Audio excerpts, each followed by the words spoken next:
हरे कृष्णा। ज्ञानतिमिरन्दस्य ज्ञानञ्जनशलाकया चक्षुरुन्मीलितं येन तस्मै श्रीगुरवे नमः। श्रीचैतन्यमनोभीष्टं स्थापितं येन भूतले स्वयं रूपा कदा मह्यं ददाति स्वपदान्तिकं।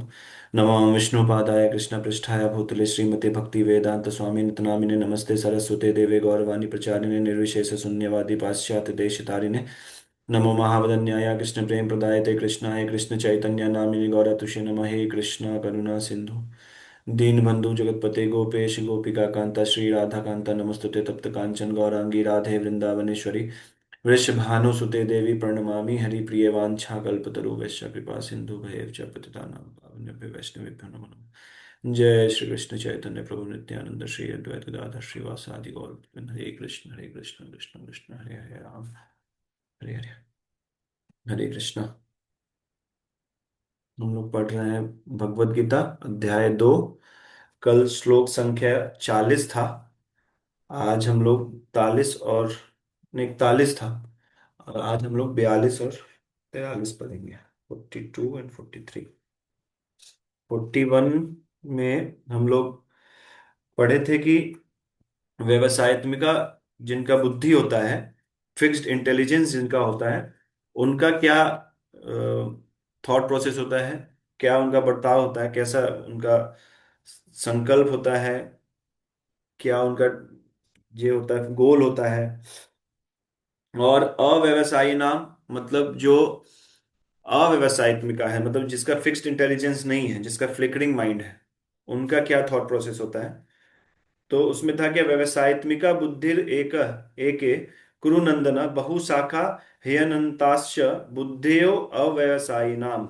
मतलब जो इस मार्ग पर चलते हैं वो डेस्टिनेशन के लिए फिक्स्ड रहते हैं, दृढ़ रहते हैं, मतलब उनका सॉरी उनका लक्ष्य फिक्स रहता है, और जो प्रोसेस में वो दृढ़ रहते हैं, हमेशा फिक्स्ड रहते हैं उनको कि क्या करना है क्या नहीं करना है।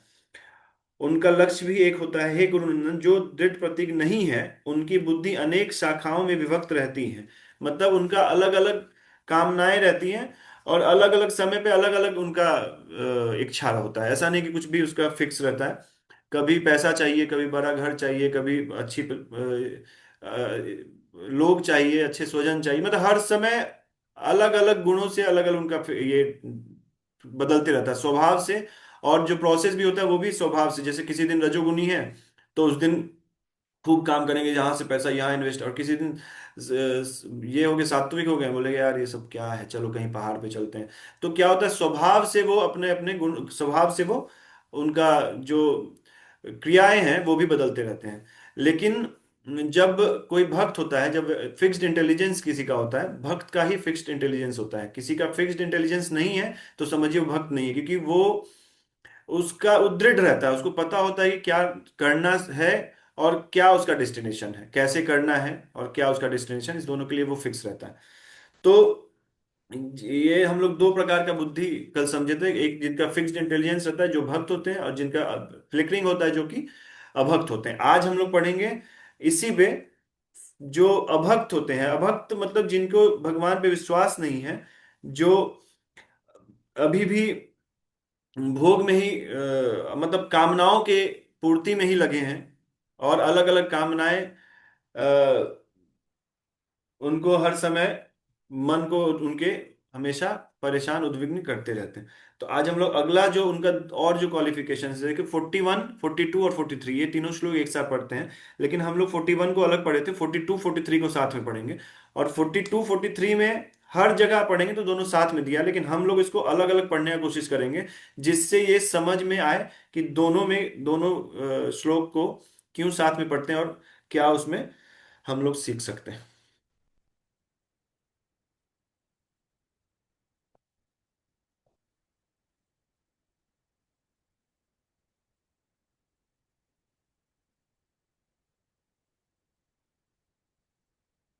यही था श्लोक 41, 42, 43।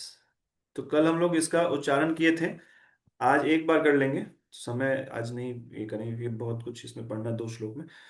तो पहला क्या था, 41, 42, 43, तो तीनों साथ में पढ़ेंगे। व्यवसायत्मिका बुद्धिर एके कुरु नंदना बहुशाखा हि अनन्ताश्च बुद्धयो अव्यवसायिनां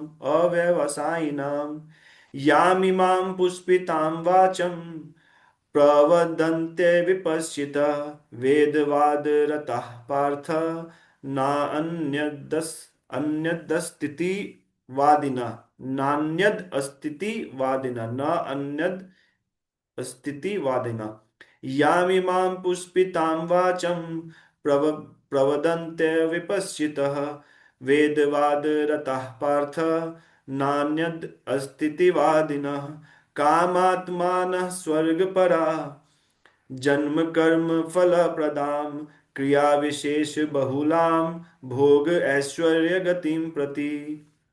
ये तीन श्लोक था। पहला श्लोक हम लोग कल पढ़ लिए थे। दूसरा जो पार्ट है वो 42 43 श्लोक है। तो इसमें क्या है, इसमें बोलते हैं याम इमाम पुष्पिताम वाचम। याम इमाम, पहले तो इसमें पार्थ, जो हमेशा हम लोग क्या करते हैं स्टार्टिंग में लेते हैं जनरली, तो लिखे हे पार्थ अविपश्चिता। यहां से अविपश्चिता मतलब जो मूर्ख लोग वेदवादरता, वेदवादरता वेदों में वेद के अर्थवाद में रत रहते हैं, वेद के कुछ कुछ हिस्सों से आसक्त होते हैं, जैसे कर्म कांड वाले हिस्से हैं उनसे आसक्त होते हैं। कौन लोग? जो मूर्ख लोग।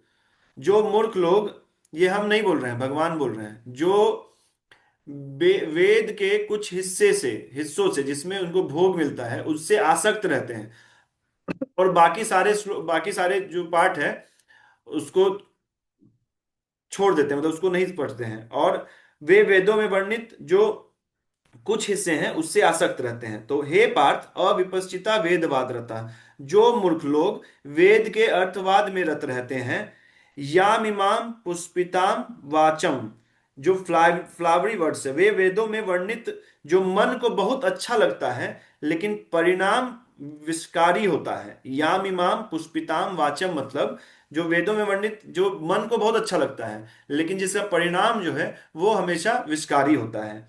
ऐसे फ्लावरी वर्ड्स पुष्पिताम वाचम, फ्लावरी वर्ड्स समझते हैं जो हम लोग कभी किसी का जैसे सिर्फ अच्छा लगाने के लिए जो वर्ड्स होता है पुष्पिताम वाचम, इसको आगे आचार्य लोग एक्सप्लेन किए कैसे होता है। प्रवदंती मतलब जो सबकी अपेक्षा उत्कृष्ट मानते हैं उस, और बाकी जो भक्ति है और जो भी और बाकी जो पार्ट है इसमें उससे अच्छा, उससे उत्कृष्ट मानते किसको? जो भोग को, जो वैसे आपके वेद के पाठ जो कर्मकांड या अर्थवाद में मतलब जो रथ हैं जो उसको एक्सप्लेन कर रहे हैं उसमें जो रथ है, तो कौन है वो लोग? वो लोग मूर्ख लोग हैं। तो मतलब जो मूर्ख लोग वेद के अर्थवाद में रत रहते हैं, वे वेदों में वर्णित जो मन को बहुत अच्छा लगता है लेकिन परिणाम विषकारी होता है, उसे, वैसे चीजों को सबकी अपेक्षा उत्कृष्ट मानते हैं, मतलब भक्ति से उत्कृष्ट मानते हैं उसको। किसको? कर्मकांड को।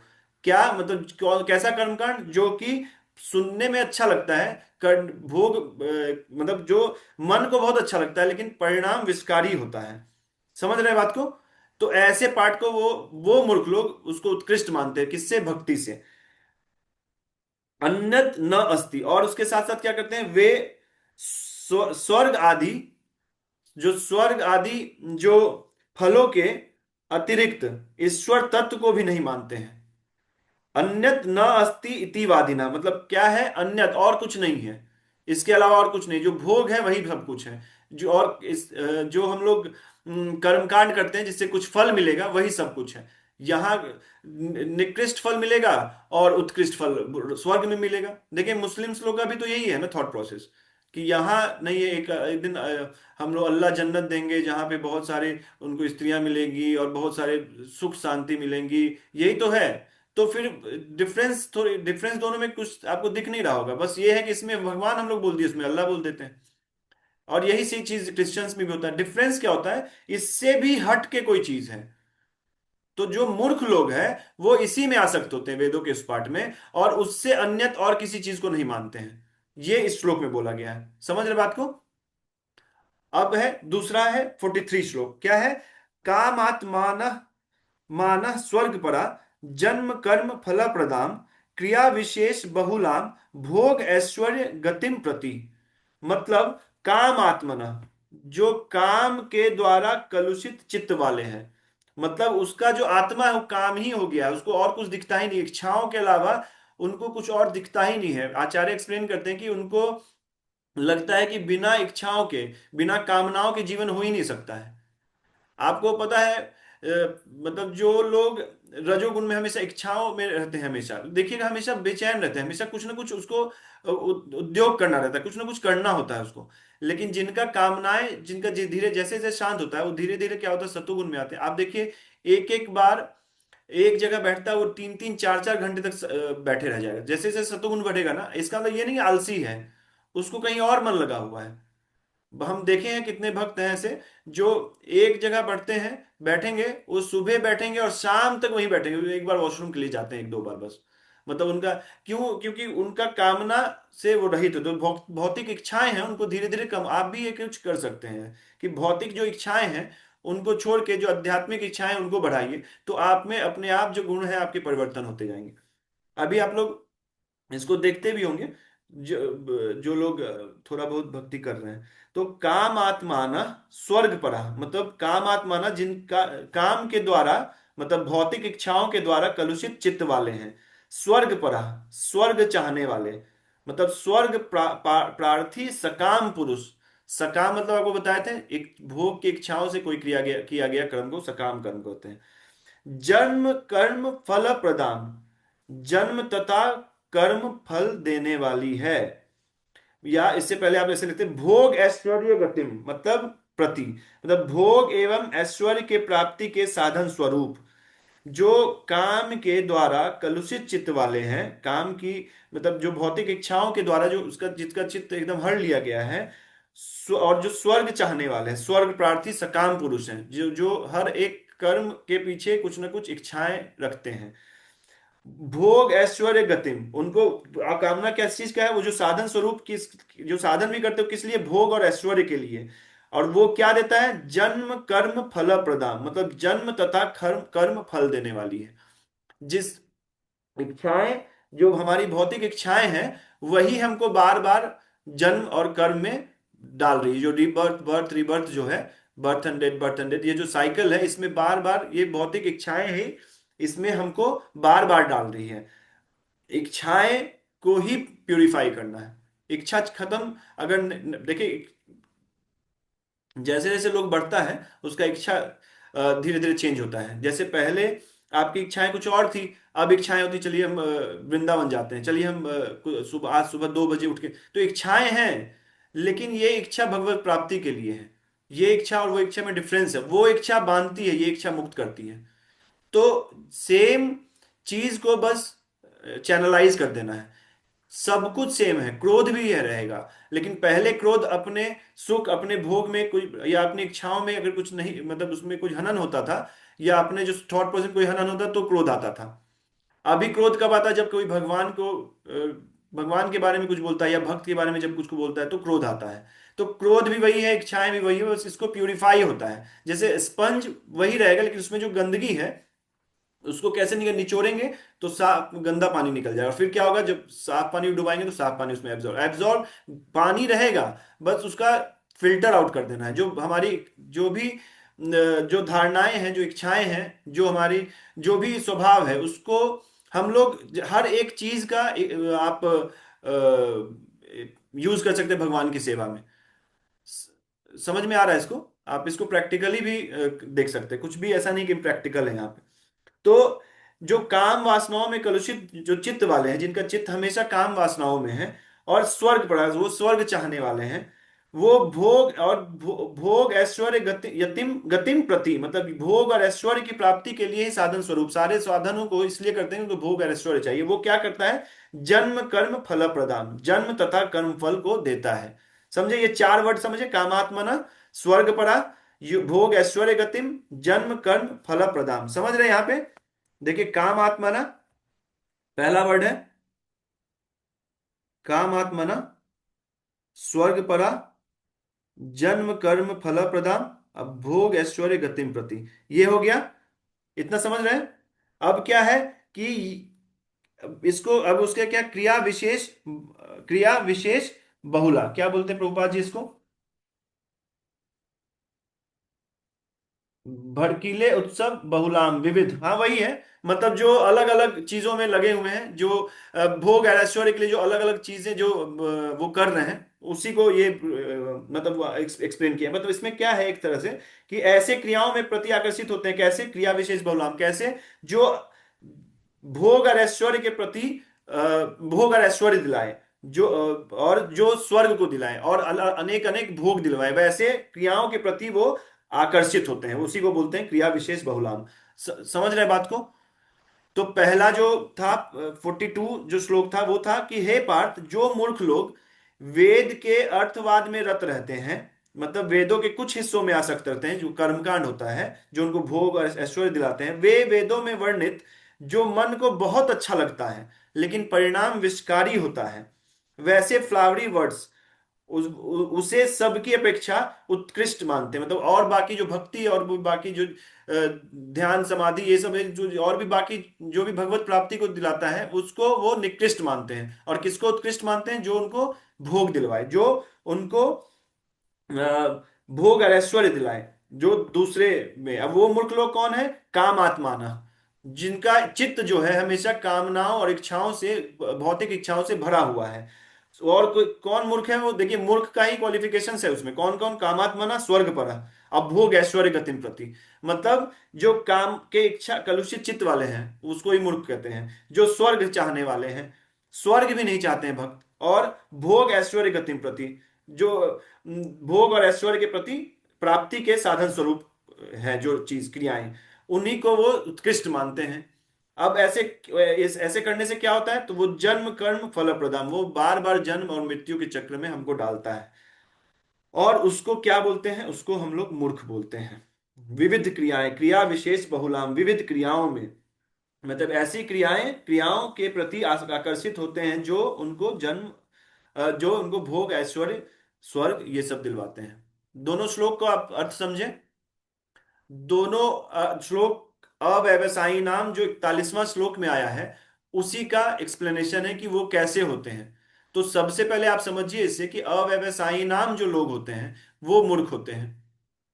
और मूर्ख कैसा होता है? उनको कर्मकांड के, वेद के कर्मकांड वाले पार्ट में ही आसक्ति होती है। और क्या करते हैं कि उनको भोग और ऐश्वर्य चाहिए, और उनको क्या चाहिए? स्वर्ग चाहिए। और ऐसे जो मूर्ख लोग हैं वो हमेशा जन्म और कर्म में बंधे रहते हैं। तो जो समझदार हैं वो क्या करते हैं? वो फिक्स्ड होके भगवत प्राप्ति के लिए अपने जीवन को जीते हैं। बाकी जो भी चीज है उसको अपने कर्तव्य समझ के, ये जो मैटर होता है ये इंटरनल मैटर होता है, वो बार बार हम बताते हैं कि ऐसा नहीं है कुछ भी छोड़ना होता है, कुछ भी पकड़ना होता है। इस हम लोग का उद्देश्य बस बदल जाता है। इस हम लोग रस्सी पकड़ लेते हैं, तो आपको कल जो समझाए थे, मझधार में है, रस्सी पकड़ लिए हैं। अब थोड़ा बहुत स्वभाव से इधर उधर गलती सही करते रहेंगे, लेकिन एक उद्देश्य हो गया जो कृष्ण प्रेम है, जो कि किनारे पे है, जो वहां से वो खूंटा बंधा हुआ रस्सी का, वो पकड़ के उधर जाना है हमको। बाकी जो भी कुछ हो रहा है उसको अच्छे से कर्तव्य निर्वाह करते हुए हम लोग आगे बढ़ते रहेंगे। जो जो उस चीज में आपको व्यवधान डाल रहा है उसका सॉल्यूशन, या तो उनको छोड़ते चलेंगे, छोड़ने मतलब कि हृदय से आसक्ति काटते चलेंगे।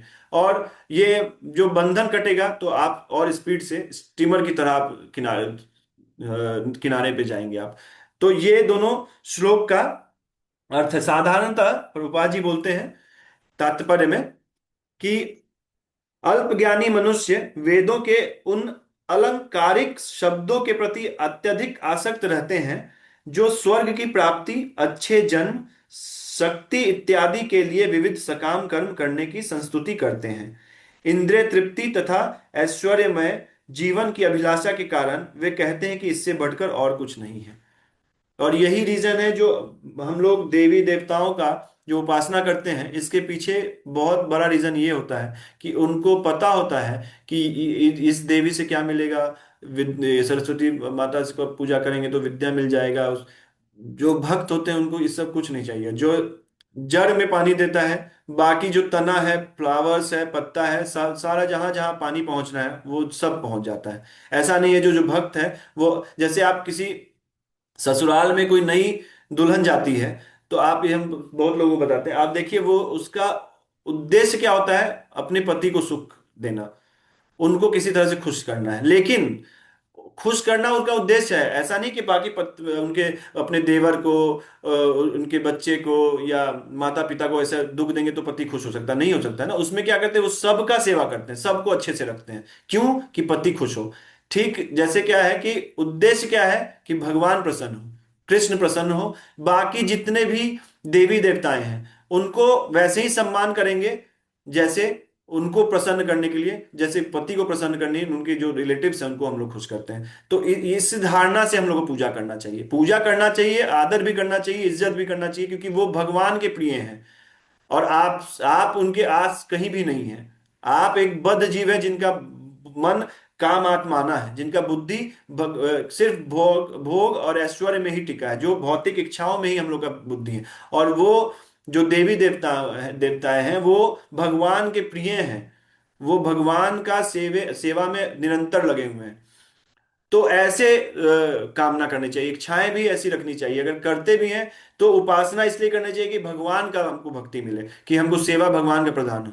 ऐसा नहीं कि अनादर, जैसे बहुत लोग फैनेटिक होते हैं, वो बोले नहीं नहीं हम कृष्ण के भक्त हैं, हमको दुर्गा जी से मतलब नहीं है, हमको ऐसा नहीं होता है।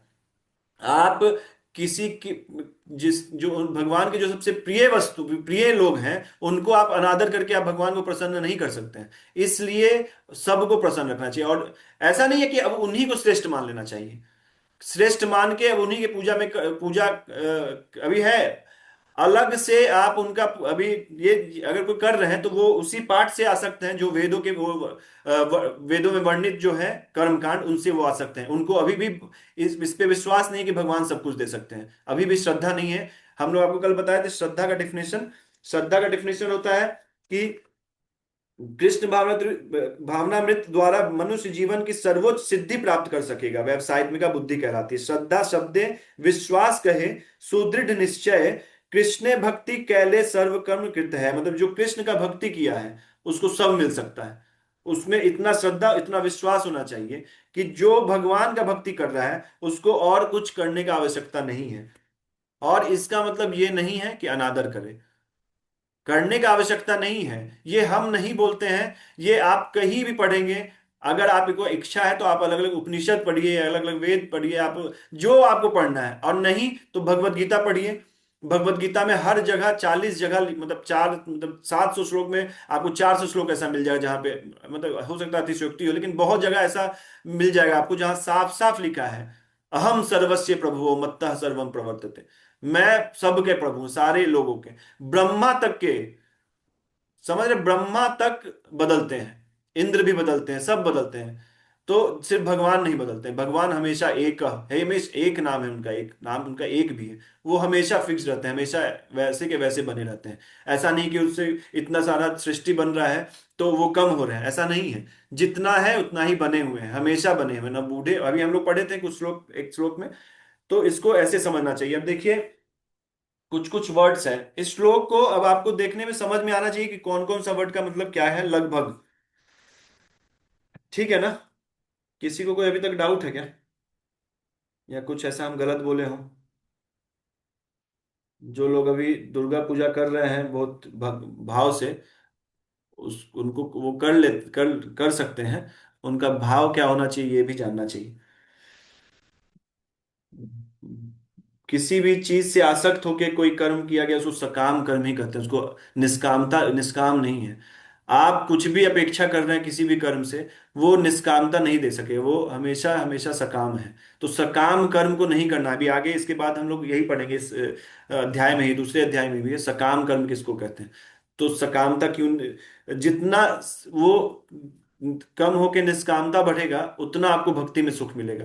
आप बिना इच्छा के अब कभी अच्छा, निष्कामता के साथ कोई देवी देवताओं को भी, पूजा करता है तो भी वो भगवान तक पहुंच जाता है। उनको तब भी वो धीरे धीरे धीरे, एक स्टेजेस है, और इसमें आप पढ़िएगा जब अलग अलग आचार्य को तो लिखते हैं कि, लेकिन निष्कामता नहीं है ना हमारे अंदर। हर एक एक्शन के पीछे सकामता, हर एक एक्शन के पीछे इच्छा होता है, उसको कर्मकांड कहते हैं। कर्मकांड और भक्ति में हम बताए थे यही डिफरेंस होता है कि कर्म कांड में उद्देश्य फल की प्राप्ति होती है, और उस उद्देश्य से किया गया कर्म को कर्म कांड कहते हैं। और हम वही बता रहे हैं, सकाम और निष्काम बता रहे हैं। निष्काम और भक्ति किसको कहते हैं? कि बिना इच्छा भगवान की सेवा के लिए किया गया कर्म को भक्ति कहते हैं। समझ रहे हैं, इसी में इसी को कहते हैं कृष्ण भावनामृत में किया गया कर्म।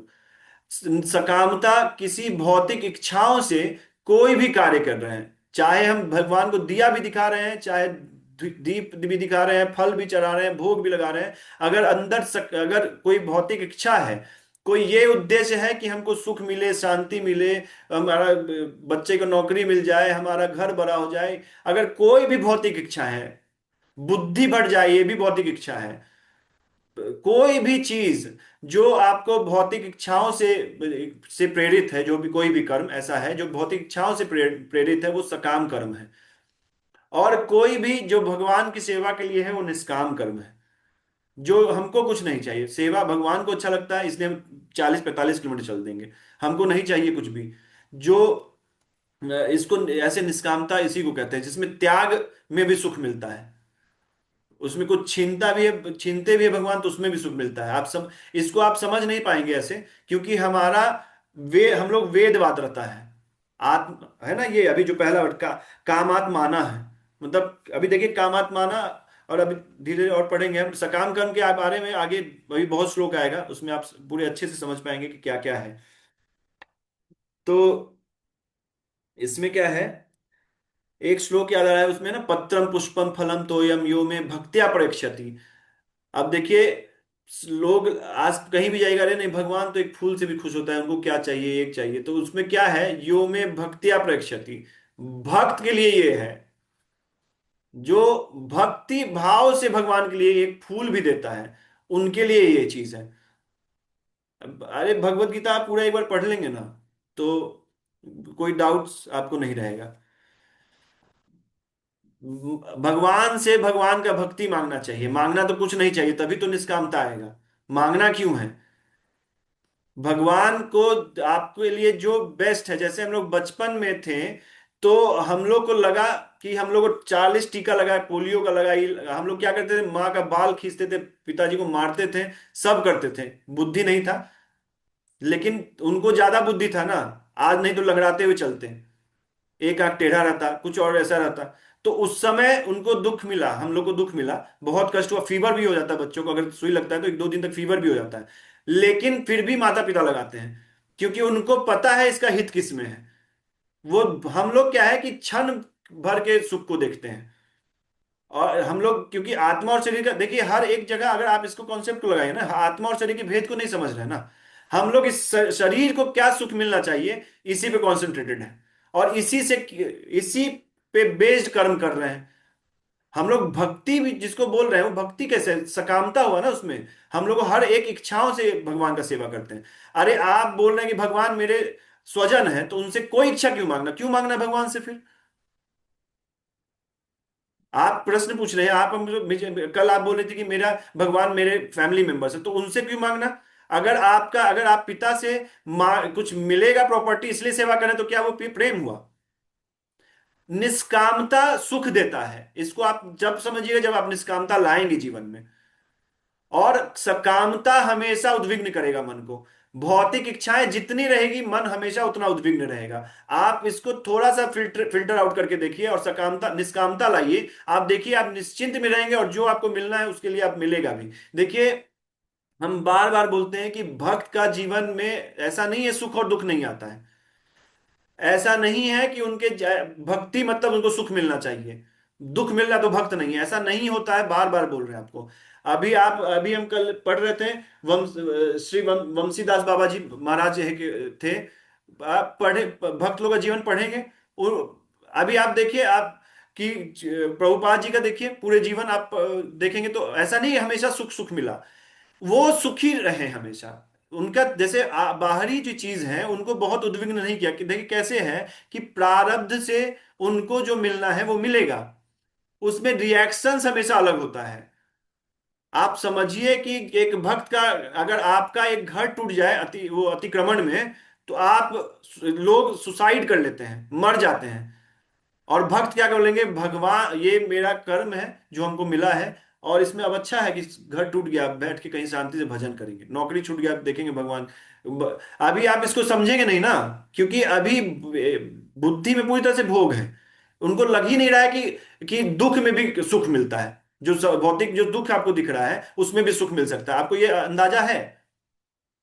नहीं है ना। इसीलिए क्या है कि भगवान से बस भगवान का भक्ति मांगिए, और मांगिए कि हे भगवान, हम आपको समझ सके कि आप क्या चाहते हैं, आपके मतलब क्या मेरे लिए बेस्ट है, आप कीजिए, और बस आप मेरे साथ बने रहिए। और भगवान अगर आपके साथ है तो आपके जो प्रारब्ध से जो भी कष्ट है वो सब खत्म हो जाएगा। वो कब आएगा कब चला जाएगा वो पता भी नहीं चलेगा। ऐसा नहीं है कि हम सिर्फ ऐसा सुना सुनाया बात बोल रहे हैं, इसको आप जीवन में करके प्रैक्टिकली देख सकते हैं। जो लोग कर रहे हैं उनको साफ साफ दिखेगा कि किसी का प्रमोशन नहीं हुआ तो उनका थॉट प्रोसेस क्या था, और प्रमोशन हुआ तो पहले नहीं हुआ तो उनका थॉट प्रोसेस क्या था, और आज जब भक्त बन गए हैं, जब भगवान में थोड़ा श्रद्धा है, जब कॉन्सेप्ट समझ रहे हैं, तत्व समझ रहे हैं, और तब उनको कुछ सफलता नहीं मिला, तब उनका थॉट प्रोसेस क्या है आप देखिए। दो ये क्षण, ये आत्मा है ना, ये नष्ट होगा अभी शरीर। आप शरीर को देख के इसके इस कॉन्सेप्ट को नहीं समझे, इसलिए हम 11 से 30 तक आपको शरीर और आत्मा के भेद के बारे में बताए हैं।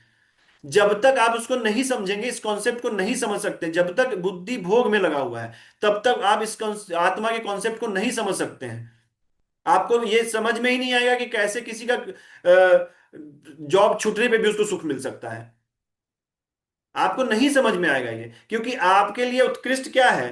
वेदवादरता, जिससे हमको भोग और ऐश्वर्य मिल रहा है, जिससे हमको स्वर्ग मिलेगा, वो हमको उत्कृष्ट लग रहा है। भगवान क्या बोल रहे हैं? हम लोग भगवत गीता इसलिए तो पढ़ रहे हैं, जानने के लिए, जो हमारा कॉन्सेप्ट है। हाँ, जेहि विधि नाथ होई हित मोरा, हाँ, एकदम सही बात है। हम ये तो पढ़ पढ़ के कितना आनंद करूँ। जैसे देखिए क्या है कि इस बहुत गंभीरता से समझिए कि हम लोग को अपने शरीर और आत्मा के भेद को समझना पड़ेगा। आत्मा के कॉन्सेप्ट को अगर आप नहीं समझेंगे, और जो ये जर्नी है, ये सोल का जर्नी है, आप इसको नहीं समझेंगे तो इस चीज का आंसर्स आपको नहीं मिलेगा। आप पूरे जीवन सिर्फ और सिर्फ इसी में रहेंगे कि उसको क्यों सुख मिल रहा है, हमको क्यों दुख मिल रहा है, उसको। ये अभी हम बताए थे, पंडित किसको कहते हैं, किसको बुद्धिमान कहते हैं? जो हमारे जो प्रारब्ध को, और जो हमारे संस्कार के, जो प्रारब्ध और संस्कार के प्रभाव को इस जीवन को समझ पाएगा, उसी को बुद्धिमान कहते हैं, उसी को पंडित कहते हैं। प्रारब्ध से क्या मिल रहा है और संस्कार से कैसे उसमें रिएक्ट करना है, ये जब तक आप नहीं समझेंगे, बार बार इसको समझिए कि ये जर्नी सोल का है। प्रारब्ध से सिचुएशंस आएगा, ऐसा नहीं है भक्त के जीवन में नहीं आएगा।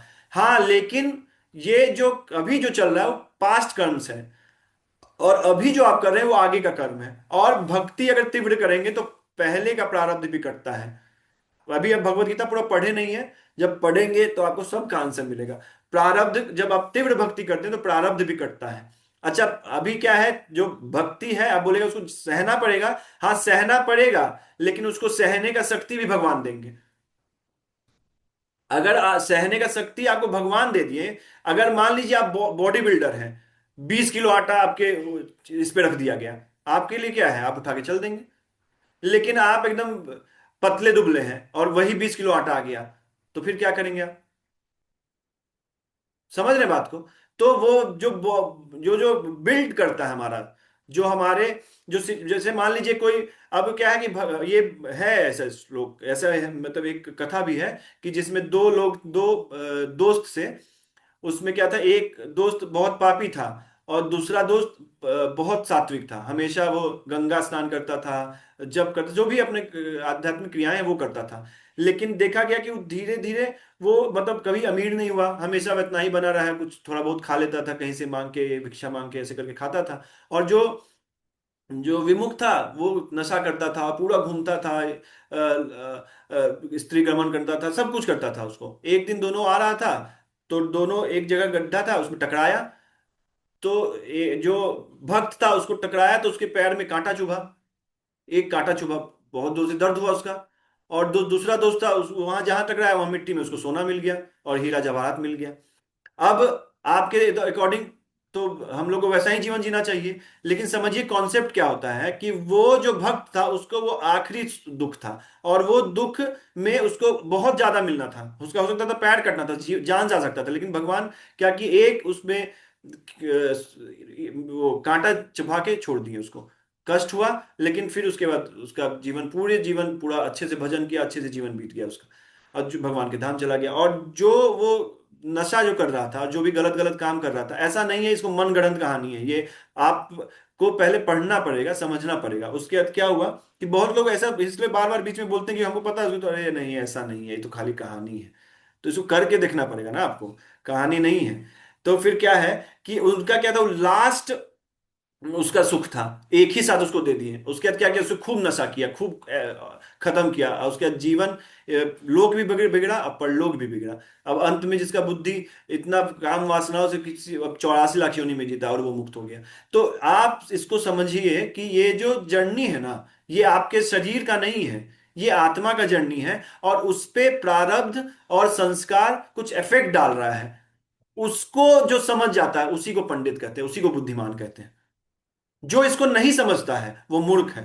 वो मूर्ख कैसा है, अव्यवसायी नाम क्या करता है, पुष्पिताम वाचम, वेद के जो फ्लावरी वर्ड्स है उसी को सुख मान रहा है। जो उसके उसको कंफर्ट दे रहा है वही सुख है। जो उसके शरीर को जैसे अब बहुत पैसा हो गया, नौकरी लग गया, प्रमोशन हो गया, लोग पति पत्नी अच्छी मिल गए, स्वजन अच्छे मिल गए, तो वो बहुत अच्छा कर्म किया, हाँ कर्म किया है। लेकिन अभी जो कर्म कर रहा है फिर उसको आगे का भी जीवन मिलेगा।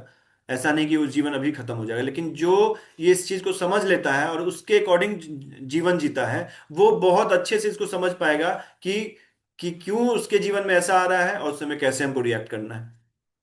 इसलिए जो जो जितने लोग जैसे जैसे जिस जिस मात्रा में भोग में लिप्त हो रहे हैं, आप देखिए उनके अंदर उतना ही फ्रस्ट्रेशन, उतना ही डिप्रेशन, उतना ही आपका हमेशा उद्विग्नता मन में रहता है कि नहीं रहता है। अभी लोग अभी न्यूज हम, मेरा क्या है कि न्यू टैब खुलने पे न्यूज खुल जाता है ऑफिस में, तो दिख जाता है। तो उसमें जो चीज आप सोच नहीं सकते वो भी चीज हो रहा है। और ऐसा हम हो सकता है झूठ बोल रहे हो, सब लोग पढ़े लिखे हैं यहाँ पे, गूगल कीजिए कि क्या क्या हो रहा है समाज में। आपके साथ नहीं हुआ है, अच्छा है, भगवान का दया है, ना हो आगे, आपका भक्ति आप कर रहे हैं तो आपका सुख मिले। लेकिन अगर कुछ ये बुद्धि जो है ऐसा, ये इसीलिए हो रहा है क्योंकि हम लोग भोग और ऐश्वर्य को ही उत्कृष्ट मान के, और भगवान क्या बोल रहे हैं, देखिए, बाकी धर्म भोग पे टिका हुआ है कि भोग मिले, ये करेंगे तो भोग मिलेगा, ये करेंगे तो ये जन्नत मिलेगा, ये हूर मिलेगी, ये मिलेगी, क्या क्या है, तरह तरह का चीज है कि पैगंबर आएंगे तो ये करेगा, है कि नहीं। हमारा जो धर्म है वो त्याग से स्टार्ट होता है, ये सनातन धर्म, ये त्याग से ही स्टार्ट होता है। अलग अलग चेतनाओं में अलग अलग व्यवस्था किया गया है। किसी को भी भगवान क्या है, सुहृद हैं सबके, सबको उसके उसके हिसाब से धर्म दिया गया है। उसका भी अगर अच्छे से करे, करते नहीं है ना, क्योंकि बहुत लूपहोल्स होता है उनके धर्म में। अब क्या है कि उनको अलग अलग एक्सप्लेनेशन देके उनको उनका ब्रेन वॉश कर दिया जाता जाता है। आपके पास इतने महान महान ग्रंथ हैं। आप रामचरितमानस उठाइए, आप रामायण उठाइए, आप पढ़िए तो एक बार। आप नहीं उसका पढ़ते, उसका कंसाइज्ड फॉर्म में आता है, पढ़िए तो। हाँ, है ही। उनका जीवन का लक्ष्य ही है कि उनको जीवन मिला है भोग करने के लिए। अच्छा आप बोलिए अब उसको कैसे समझाए, नहीं समझाइए, वो अपने प्रारब्ध और अपने क्रम से चल रहा है। अभी वो, उसको लास्ट मिला है वो पोटली, वो खत्म होगा ना। धन कभी रहा है हमेशा, वो खत्म होगा। और धन अगर मिलेगा भी, तो हम आपको बताए थे लक्ष्मी रूप और दुर्गा रूप में मिलती है धन। दुर्गा रूप कर्म के हिसाब से धन मिलता है, उसको देखिए पूरे जीवन उसको, उसका सारा स्वजन भोग भोग देगा, वो पूरे जीवन कुत्ता की तरह जीवन जीता है। और उसको कभी किडनी फेल, कभी बीमारी ये, कभी वो, कभी हार्ट अटैक आ रहा है, कभी कुछ भी हो रहा है। और जब लक्ष्मी देवी आती हैं तो वो भगवान के सेवा में उनका धन लगता है। अच्छा मान लीजिए कि आपको धन मिल गया बहुत, और आपका बुद्धि खराब है, तो क्या करिएगा आप। तो ऐसे ही है, अच्छा आपको लग रहा है किसी के पास धन है, आप देख लीजिए उसका बुद्धि कैसा है।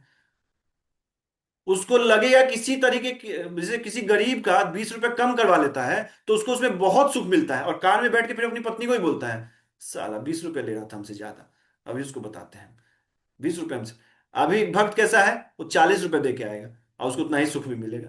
अब पैसा से कौन सुख भोगा, भक्त भोगा कि वो भोगा। और वो देखिए अंदर आके भी गाली दे रहा है, और उसके सोचेगा भी उसके बारे में।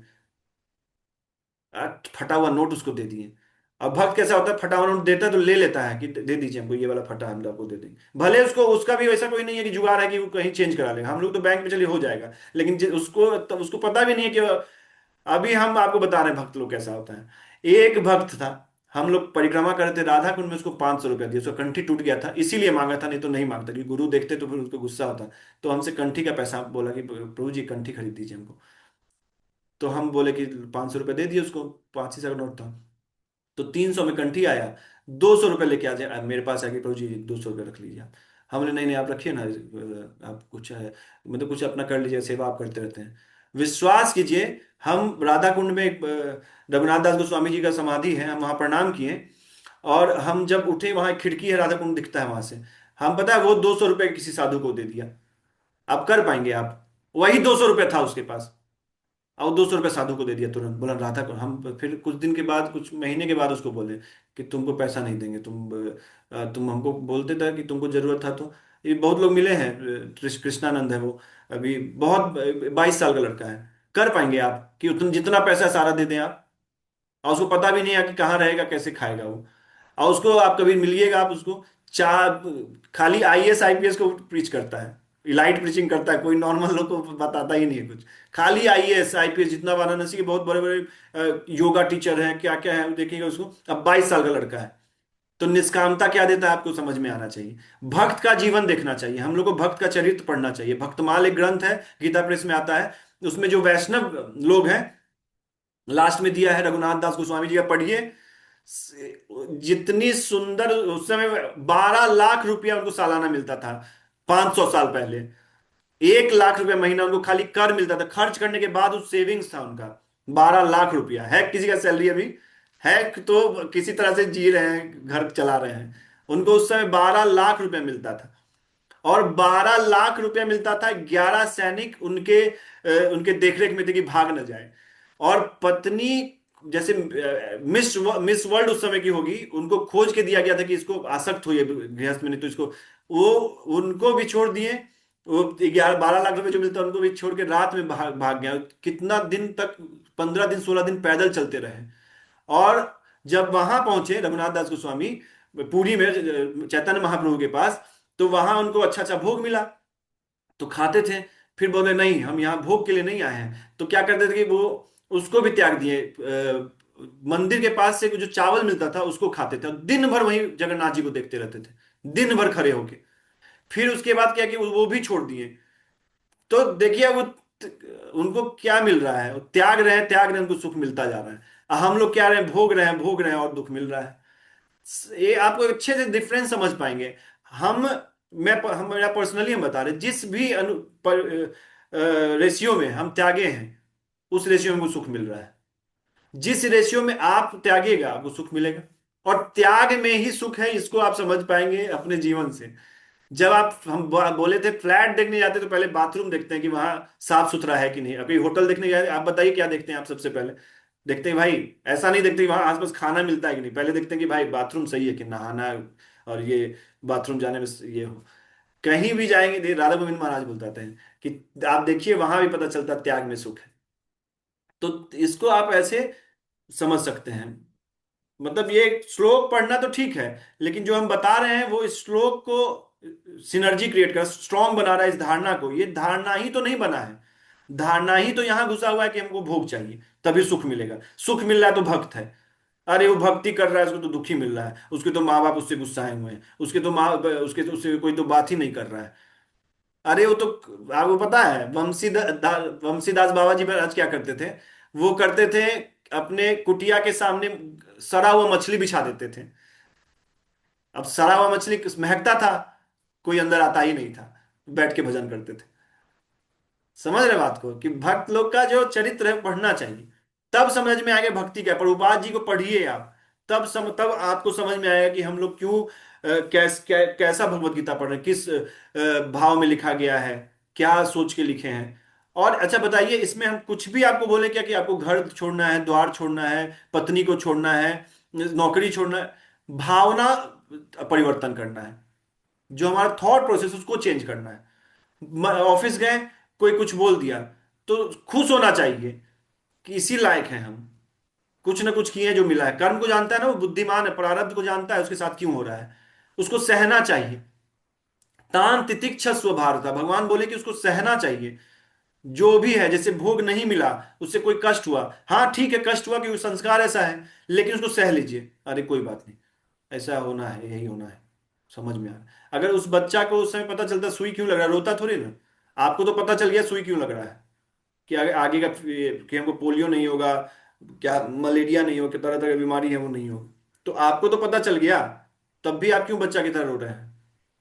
आप बड़े हो जाइए, मैच्योर है ना आप। इसी को तो बोलते हैं चेतना का विकसित करना। जिसका चेतना विकसित हुआ है वो ऐसा देखेगा, ऐसा थॉट प्रोसेस समझेगा उसको। तो कामात्माना का मतलब क्या लिखा गया है, वे कामनाओं में इतने रचे पचे रहते हैं कि वे कामना रूप ही बन जाते हैं। उस देखिए, तो आपका मन उद्विग्न हो, किसी ऐसे आदमी से मिलिए आप किसी ऐसे आदमी से मिलिए जो अभी एक, पता नहीं कभी भी क्लास देख लिए लेकिन हम बताएंगे, हेरम भाई जानते हैं, मनोज है, जो SC ST का लीडर है।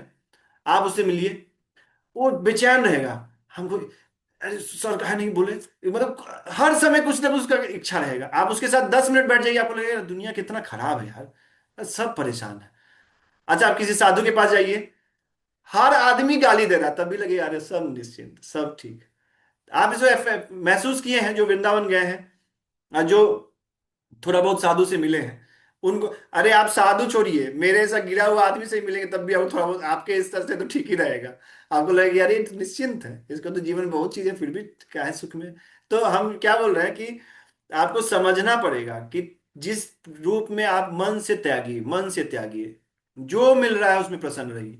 इच्छा जो दुख है यही है ना, कि इच्छाओं की पूर्ति को ना होने को दुख मिलते हैं, कहते हैं। इच्छाएं पूर्ति हो जाए तो सुख, आपके अकॉर्डिंग ये है। लेकिन भगवान की इच्छा को इच्छा बना ले तो सारा पूर्ति होगा और हमेशा सुख मिलेगा। भगवान का जो इच्छा है वही मेरा इच्छा है।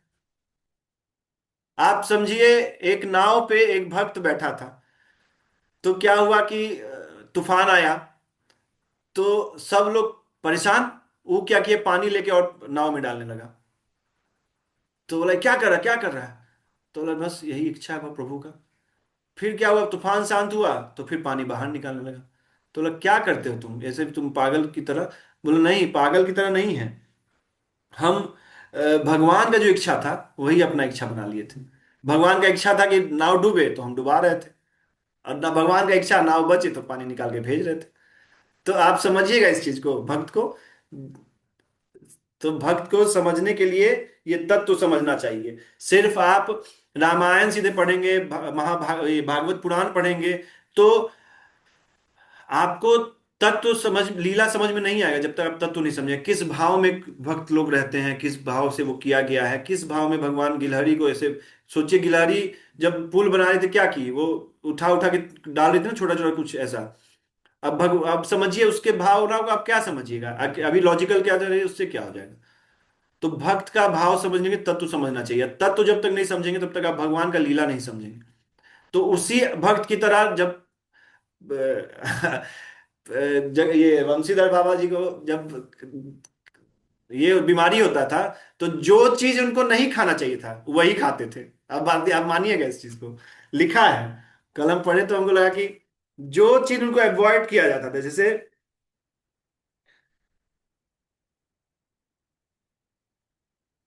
लिखा है एक जगह पे, ये अभी पढ़ने में टाइम खोलने में टाइम लग जाएगा, बोले कि जैसे बीमार होते थे दही खाते थे, कि भगवान का मर्जी पर बीमार हो तो और अच्छे से होंगे। तो अब इसको ठीक है, आप लोग ट्राई मत कीजिएगा, नहीं तो फिर हमको गाली दीजिएगा। जैसे श्रद्धा बढ़ेगा, अब भजन बढ़ता है, जब तप बढ़ता है तो सब काम करता है। तो इसीलिए अपने भजन पे ध्यान दीजिए। तो वे काम आत्माओं से में इतने रचे पचे रहते हैं कि कामना रूप ही बन जाते हैं।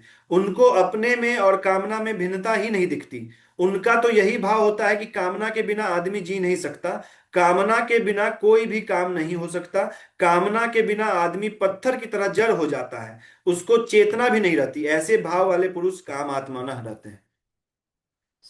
उनको कामना के अलावा, इच्छाओं के, भौतिक इच्छाओं के अलावा कुछ दिखता ही नहीं।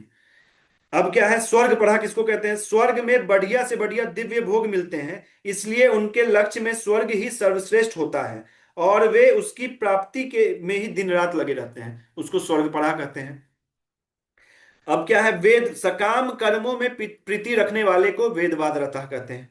उनकी मान्यता में यहाँ के और स्वर्ग के भोगों के सिवाय और कुछ है ही नहीं। अर्थात उनकी दृष्टि में भोगों के सिवाय परमात्मा, तत्व ज्ञान ज्ञान, मुक्ति, भक्ति, भगवत प्रेम आदि कोई चीज है ही नहीं। उसको बोलते हैं क्या? वेदवाद रता। ना अन्यत स्थिति स्थिति स्थितिवादिना, नान्यद स्थितिवादिना वेदवाद रतः पार्था। तो ये था दो श्लोक, 42 और 43, 42 43। आपको समझ में आना चाहिए कि भक्त कैसा होता है, अभक्त कैसा होता है, उसका कैसा चित्त रहता है, क्या उसका उद्देश्य होता है, और जो अभक्त होता है वो क्यों फ्लिकरिंग होता है, क्योंकि उसकी कामनाएं हर समय चेंज होती है, और उसको उस समय हर एक 15 दिन पे उसका भाव जो है वो बदलता रहता है। तो ये 41 42 43, 41 42 43 श्लोक था, जिसमें व्यवसायित्मिका मतलब फिक्स्ड इंटेलिजेंस कैसे होते हैं, जिनका दृढ़ निश्चयी होता है और फर्म उसका बिलीफ होता है भगवान में। और जो अव्यवसायी नाम है, उस वो कैसे होते हैं? वो मूर्ख होते हैं। एक वर्ड में मूर्ख फिर कैसा होता है, तो उसका अलग अलग है, इसको भोग ऐश्वर्य चाहिए और तरह तरह का जो चीज है वो चाहिए। तो ये ये था 3 श्लोक। किसी का कोई प्रश्न? मेरा एक प्रश्न प्रभु जी। हम्म। इतना सब कुछ जानने के बाद भी बहुत सारे ऐसे लोग हैं जिनको नहीं समझ में आती कोई बात। तो उसको क्या माने कि ईश्वर की कृपा ही नहीं है उनके ऊपर, या ईश्वर ही ऐसा कराना ईश्वर चाह तो रहा है, या कृपा उनका सब पे प्रारब्ध ही करे। ऐसा है। लास्ट में क्या बोले? या तो उनका प्रारब्ध ऐसा है। हम्म। अगर देखते हुए भी नहीं समझ में आ रहा है, मान लीजिए हम्म। आपने कहा बहुत सारे ऐसे लोग हैं, इस तरह भी रहते हैं लोग, तो उनका भी हम्म। जीवन एक है। और कुछ हम्म। ऐसे लोग हैं जो इसी तरह से ही रहना चाहते हैं, ईश्वर हमारे पर कृपा नहीं कर रहे हैं, हमें ये नहीं मिल रहा है, वो नहीं मिल रहा है, और मुझे लगता है इतना सब कुछ तो पहले से मिला हुआ है। और हम्म। उसके बाद भी अगर नहीं समझ में आता है, तो इसको क्या माने? मतलब बहुत समझाने के बाद भी ऐसे बहुत से लोग जिनको नहीं समझ में आता, तो या तो प्रारब्ध है उनका, भगवान चाहते हैं तुम ऐसे ही रहो, पूर्व का मनुष्य, कुछ ऐसे कर्म है कि ऐसे रहना चाहिए। भगवान भी बोले हैं ना, मनुष्य नाम सहस्त्रेषु। करोड़ों करोड़ों आदमी, मतलब हजारों हजारों आदमी में कोई एक आदमी है जो इसको समझता है। वैसे कुछ एक उसमें से उसने वैसे हजारों लोग में से कोई एक लोग हैं जो भगवान को समझ पाता है, जो उस पे चलता है, जो उसमें से भी हजारों लोग हैं जो भगवान को समझ पाता है। तो ये भगवान बोलते हैं, मनु है ना। पहला तो ये है। दूसरा क्या है कि ये बोलना गलत है कि भगवान का कृपा नहीं है। आपका चेष्टा देखते हैं भगवान। आपको हम आपको बार बार बताते हैं कि अगर भगवान का कृपा नहीं होता, ये भगवान का कृपा ही है, तो भगवान को गाली दे रहे हैं लेकिन तब भी ऑक्सीजन उतना ही मिल रहा है, हम सांस उतना ही ले पा रहे हैं। भगवान का कृपा नहीं है कि 2 टाइम उतना गाली देने के बाद भी खाना मिल रहा है। अगर वो द्वेष और स्पृहा में आ जाएं तो आपका स्थिति बहुत अलग होगा।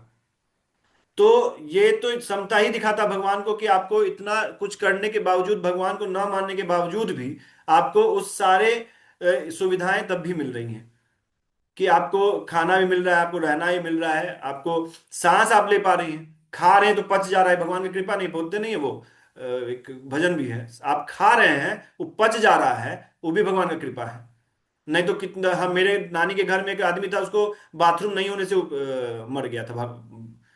अब तो ये कृपा ही तो है। दूसरा रहा बात कि क्यों नहीं समझते। देखिए, प्रारब्ध और संस्कार का जो चीज है, उसको आप उसको ऐसे सीधे भगवान के में बताएंगे तो नहीं समझेगा। उसको पहले जो विकर्म से सकम सकर्म में लाना पड़ता है, सकामता में, कि देखो, आप जब पढ़ेंगे ये भागवतम, तो उसमें हर एक अध्याय के लास्ट में बोला गया कि ये करने से ये मिलता है। क्योंकि भगवान को, मतलब क्योंकि वेद व्यास जी को भी पता था कि लोग तुरंत नहीं होते हैं जो विकर्म में लगे हैं, उनको तुरंत नहीं होगा ना, तुरंत विश्वास नहीं होता भगवान पे।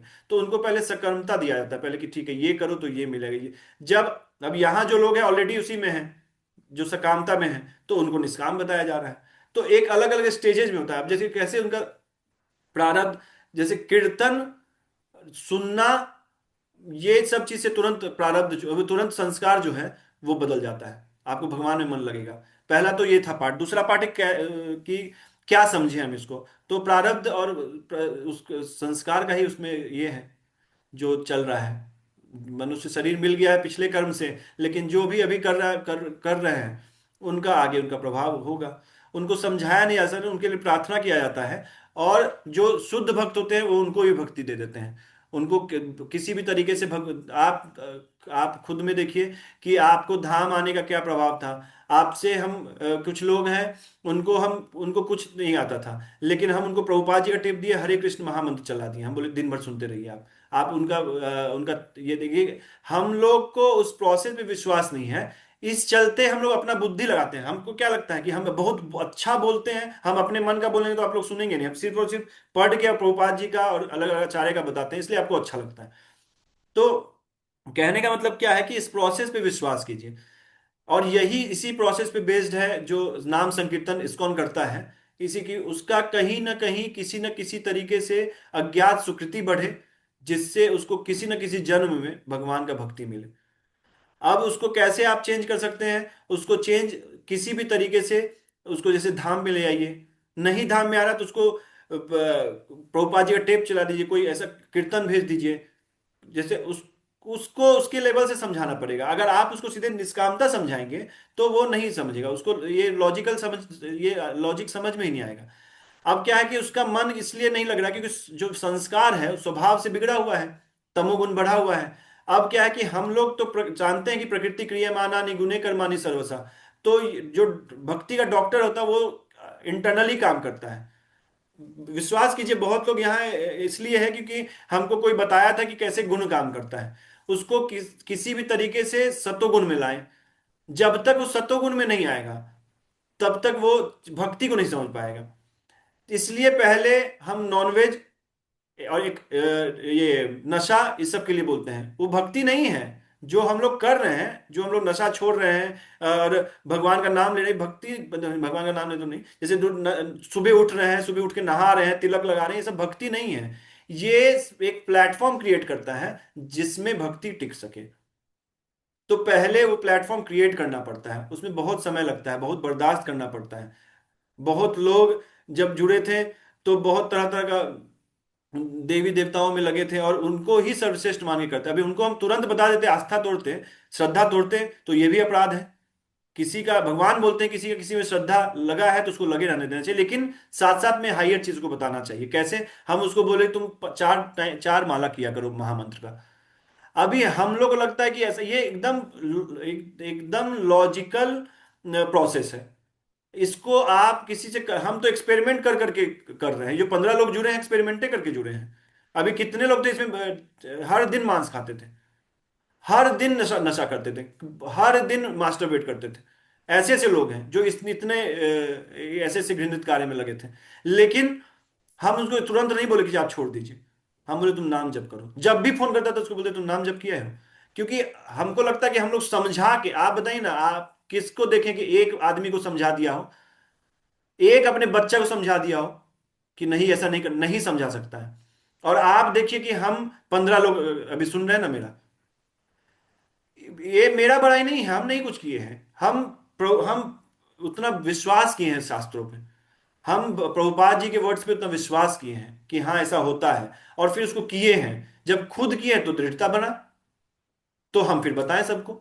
यहां भी तो इसीलिए जुड़े हैं कि हम तो आपको भी पता कि क्लास बहुत, सबको पता है क्लास बहुत देना नहीं चाहते थे, लेकिन अब क्या है कि ये जब हमको विश्वास हुआ कि ऐसे करने से होता है तो फिर हम बताएं।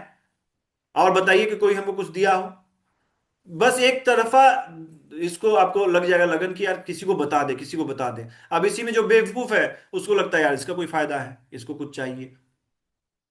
तो उसका ऐसे धीरे धीरे उसका मदद करना चाहिए, द्वेष किसी से नहीं करना चाहिए। चाहे वो भगवान में लगा हो चाहे नहीं लगा। अगर आज भी आज कोई आपसे भी द्वेष करता तो शायद आपको भी भक्ति नहीं मिलता। तो बहुत लोग ऐसे ही सिचुएशंस में हैं, तो ऐसा ही हम लोग को भी समझना चाहिए कि हम लोग भी ऐसे ही किसी कार्य में लगे थे 6-7 साल पहले, 8 साल पहले। उसी में रम रहे थे। कोई हमको भगवान के होता था तो हमको सकामता ही भक्ति लगता था। याद कीजिए आप। तो अभी कैसे हम निष्कामता, तो धीरे धीरे जब चित्त शुद्ध होता है, जो चेतो दर्पण मार्जनम होता है, नाम जब बहुत पोटेंशियल है, बहुत पोटेंशियल है। इसको आप हल्के में ले रहे हैं। इसको अभी निकुंज है, ये कुछ दिन पहले हमको बता रहे कि चैतन्य महाप्रभु नित्यानंद प्रभु के बारे में पूछना है।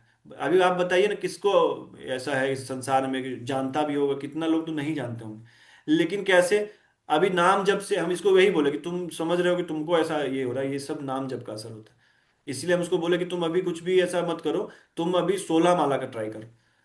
16 माला एक स्टैंडर्ड नहीं है, माला तो दिन रात करना चाहिए, लेकिन 16 एटलीस्ट प्रभुपाद जी आचार्य बोले हैं तो उसको करना चाहिए।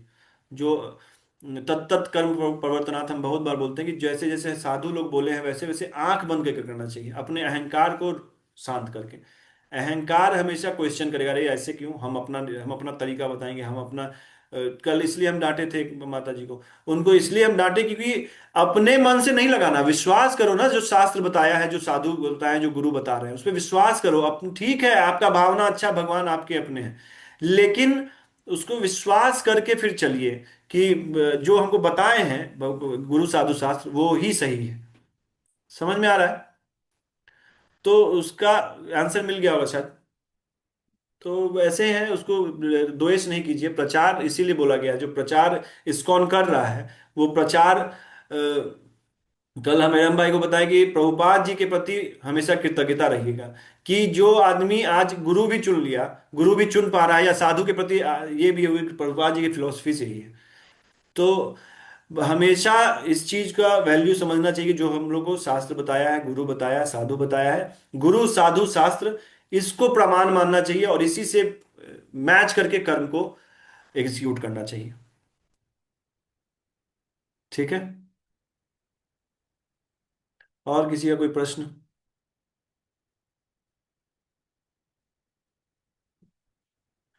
हरे कृष्णा। रिकॉर्डिंग रोक रहे हैं।